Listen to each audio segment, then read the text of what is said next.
Oi, gente, meu nome é Bruna, eu sou do segundo ano do ensino médio e hoje eu vou dar uma aula de história para vocês sobre as invasões estrangeiras no Brasil colonial.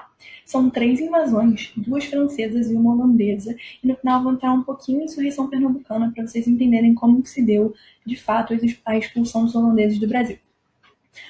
Primeiro, só para contextualizar vocês, eu queria explicar o que é a União Ibérica. A União Ibérica foi um período onde a dinastia portuguesa e espanhola passa a ser a mesma. Então, a Península Ibérica, Portugal e Espanha, passam a ser governados por um só rei, um espanhol. Então, assim, visto isso, esse único rei, essa união desses dois reinos, o Tratado de Tordesilhas é, na teoria, anulado, porque tudo que é de Portugal passa a ser da Espanha, tudo que é da Espanha passa a ser de Portugal. O exército é o mesmo, o território é de todo mundo. Só para facilitar vocês no decorrer da aula. Bom, a primeira invasão foi a França Antártica, que durou de 1555 a 1567, na cidade que vai ser fundada ainda, o Rio de Janeiro. Para dar assim, um background para vocês, a França nunca aceitou o Tratado de Tordesilhas. Ela sempre achou injusto, sempre achou que a França devia ter recebido um pedaço de terra nesse novo mundo cheio de riquezas naturais e que não devia ser dividido só entre Portugal e Espanha. E outra coisa também é que eles sempre contrabandeavam ou interceptavam cargas de pau-brasil e de minério de prata vindos da América do Sul para Portugal ou Espanha. Visto isso, eu queria dar uma atualização sobre o que estava acontecendo na França nesse momento. Os protestantes calvinistas e os católicos estavam tendo disputas mais acirradas.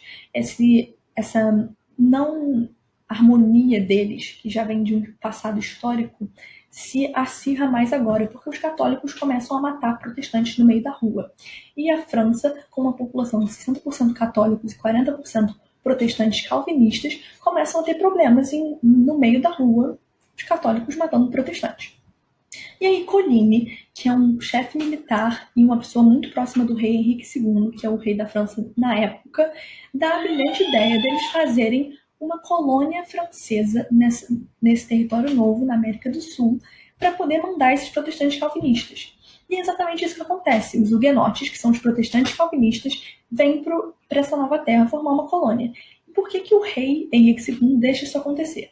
Tem duas coisas. Primeiro, essas disputas entre protestantes e católicos vão acabar, porque, na teoria, todos os protestantes vão vir para um outro lugar. Em segundo lugar, eles vão ter uma colônia na América do Sul, que vai dar grandes riquezas para a coroa francesa. E aí é isso que acontece. Eles vêm para cá e fundam uma cidade na Baía de Guanabara, numa ilha da Baía de Guanabara, que é o Forte Coligny, que é a primeira cidade fundada nessa área da América do Sul. E durante um tempo, Portugal não via isso como uma ameaça, eles não viam um problema, até porque eles ainda não tinham realmente consolidado o domínio deles no Brasil ainda estava uma coisa muito incerta, porque o foco deles ainda eram as Índias. E aí, exatamente por isso, existia um momento que a França realmente tinha ali o domínio da região. Eles fizeram alianças com os tamoios e eles contrabandeavam as coisas, etc. Até que, um momento, os portugueses percebem, mais especificamente o Mendes Sá, que é o governador-geral, percebe que o domínio deles nessa região está sendo ameaçado pelos franceses, isso 10 anos depois. E aí eles fundam uma cidade única e exclusivamente com o objetivo de ser uma fortaleza militar, que é o Rio de Janeiro, fundada por Estácio de Sá, que é o sobrinho do governador-geral. A partir do momento que eles fundam essa cidade, começam a acontecer as disputas. E devido ao fato dos franceses terem alianças com os tamoios, os portugueses têm alianças com uma tribo também inimiga dos tamoios, que são os temiminóis. E depois de 2 anos de disputas, os portugueses finalmente expulsam os franceses do Brasil e dão o território de Niterói para os seus aliados, né? Visto que o cenário de batalha foi a Baía de Guanabara, atual Rio de Janeiro, Niterói e o Forte Coligny no meio. Como vocês podem ver nessa foto que eu coloquei no slide, o Forte Coligny é a segunda ilha maior. Tem uma ilha grandinha e uma menorzinha, aquilo ali é o Forte Coligny. Segunda invasão francesa, né, porque uma vez não é o suficiente, a França Equinocial, que durou de 1612 a 1615 no Maranhão. Bom, Maranhão, nordeste do Brasil, a desculpa deles dessa vez era plantar açúcar. Só que o açúcar é uma coisa que você precisa saber plantar, porque ele só consegue realmente nascer, de se desenvolver num solo específico, num clima específico. E os franceses não dominavam como fazer isso. Então eles nunca plantaram açúcar. Na verdade, eles vieram para o Maranhão, consolidaram um domínio no Maranhão para poder piratear as cargas de prata Vilas de Potosí. Só que eles não iam interceptar a carga no meio do caminho.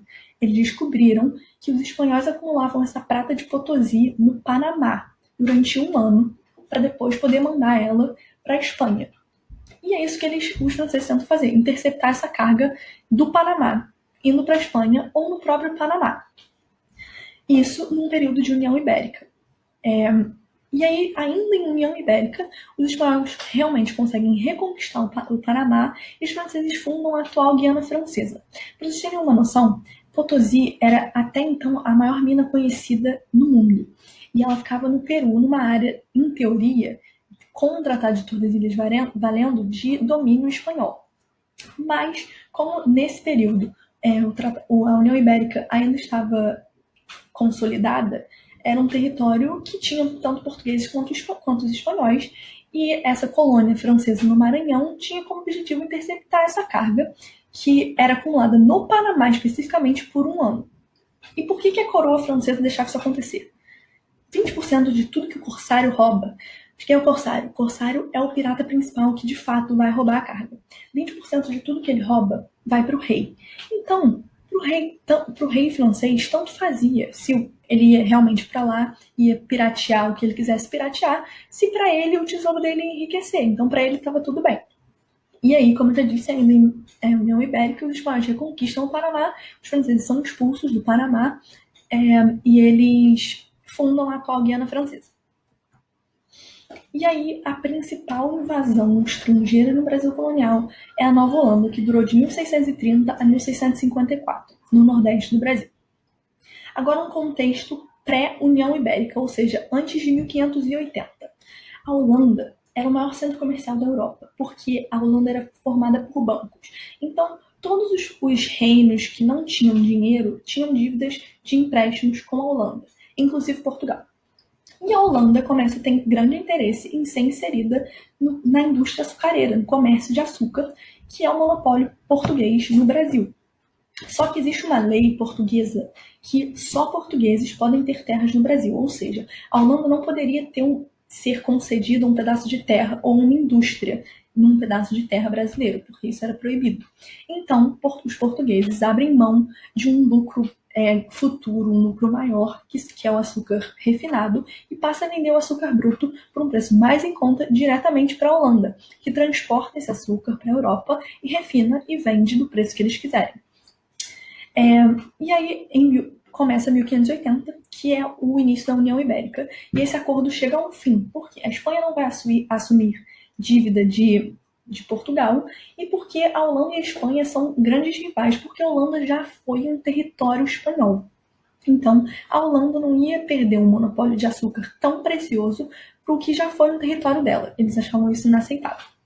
E aí, durante 7 anos, os holandeses tentam conquistar o Nordeste. Em 2 dias, eles conseguem tomar Olinda e Recife, e nos outros 7 anos, eles tentam conquistar as áreas de engenho. Só que o que acontece? Quando eles avançam nas áreas de engenho, os senhores de engenho queimam os engenhos para não deixar nada para eles. E eles libertam os escravos e queimam todo o maquinário que existia ali. Parênteses. Nesse momento de libertação de escravos ou fuga de escravos, porque os senhores de engenho estavam querendo fugir para a Bahia, foi o auge do crescimento de Palmares. Então, esses escravos que eram libertos, acreditando nesse mito do Quilombo de Palmares, fogem e, de fato, vão para o Quilombo de Palmares, que chega até 1650 a ter 20 mil pessoas. Então, continuando. No que os escravos fogem, os senhores de engenho queimam os engenhos e vão para a Bahia, que acaba sendo o único lugar do Nordeste que os holandeses não conseguem consolidar um domínio sobre. E aí começa o período nassoviano, de 1637 a 1645. Quem foi o Nassau? Quem foi José Maurício Nassau? Ele era um nobre que foi nomeado pelos holandeses, pela coroa holandesa, como um presidente do Nordeste, o CEO do Nordeste. E o que ele fez? O objetivo dele era conseguir diplomacia com esses senhores de engenho para que eles, de fato, pudessem plantar açúcar, a cana-de-açúcar, porque, como eu disse, é uma coisa muito delicada de ser plantada. E ele consegue. Ele dá empréstimos para esses senhores de engenho para eles reconstruírem os seus engenhos. E a partir do momento que eles começam a ter lucro, esses senhores de engenho, a Holanda tem lucro. Depois dessa reconstrução, esse grande movimento, eles começam a ter lucros. E esse período é conhecido muito por causa da tolerância religiosa. Porque, primeiro, para Nassau, tanto fazia se você era judeu, se você era católico, protestante, se você estivesse dando dinheiro para ele, para ir para a Holanda. Então é um momento onde realmente tem uma tolerância religiosa absurda, tanto que os judeus conseguem desenvolver grandes coisas no Nordeste brasileiro. E aí, nesse momento, tem também a conquista da Angola, que disponibiliza grande mão de obra escrava para esses engenhos, e a expansão total desse domínio holandês foi de Alagoas até o Maranhão, como eu já disse, excluindo a Bahia, que foi o lugar onde alguns senhores de engenho se refugiaram nessa época de conquistas. Nassau, ele era um nobre. E o que os nobres fazem de melhor? Gastam dinheiro. É básico que na Europa os senhores, os nobres são bancados pelo governo, pelos reinos, pelos reis. Então, eles sabem muito bem gastar dinheiro. E é exatamente isso que Nassau faz. Ele urbaniza altamente Pernambuco e ele faz missões artísticas para mostrar o cotidiano do Nordeste holandês, o que gerou uma grande popularidade do Nassau nessa área de domínio, porque ele colocou rede de esgoto, ele asfaltou ruas, ele colocou postes, então realmente ele desenvolveu muito o Nordeste brasileiro. Só que o que acontece? Pelo fato de nobre saber gastar dinheiro, Nassau gasta mais do que ele consegue e demora muito a chegar lucros de fato para a Holanda. E aí Nassau é dispensado e ele é substituído por um grupo de banqueiros burgueses. E o que os burgueses são famosos por fazer nessa época? Conseguir mais e mais dinheiro. Só que essa dispensa de Nassau, que era altamente popular nessa época, gera indignação da população, o que desencadeia na insurreição pernambucana. Isso aí é só uma imagem de uma cidade do Recife holandês, que é a cidade de Maurícia, para vocês verem como ela era realmente altamente desenvolvida. Estava falando da insurreição pernambucana, que é uma revolta dos senhores que tem apoio português. Eu queria que vocês realmente prestassem atenção na data, que é 1645, ou seja, a União Ibérica já tinha acabado e Portugal estava independente da Espanha. Então, quando a gente fala portugueses lutando, são de fato portugueses e não portugueses e espanhóis. Bom, os portugueses se encontravam devastados nesse momento por causa da Guerra dos 30 Anos e a perda do monopólio do açúcar para a Holanda. Então, o que acontece é que eles estavam quebrados e com o fim da União Ibérica eles não teriam dinheiro para quitar essas dívidas para poder reconquistar esse monopólio de açúcar. E aí, também, em outro lado do Oceano Atlântico, a Holanda e a Inglaterra entram em guerra marítima por causa do ato de navegação. O que é o ato de navegação? O ato de navegação foi uma lei que dizia que todos os produtos comercializados com a Inglaterra deviam ser transportados em navios ingleses. E a Holanda não queria que isso acontecesse. Devido a isso, o exército holandês foi dividido em dois. Uma parte estava lutando contra os portugueses no Brasil e a outra parte estava lutando contra a Inglaterra na Europa. E devido única e exclusivamente a esse fato, os portugueses, junto com os brasileiros, entre aspas, a identidade nacional ainda não estava consolidada, mas escravos e índios lutando lado a lado, e também senhores de engenho, com os portugueses, conseguem derrotar e expulsar os holandeses do Brasil, devido, repito, única e exclusivamente ao fato de que o exército holandês estava dividido. E essa insurreição pernambucana dura de 1645 até 54, e de fato os holandeses são expulsos do Brasil, Portugal reconsolida seu domínio, e é por isso que hoje o Nordeste fala português. E é isso. Eu espero que não tenha ficado dúvida nenhuma. E se vocês tiverem dúvida, por favor, mandem nos comentários. E é isso. Espero que vocês tenham gostado.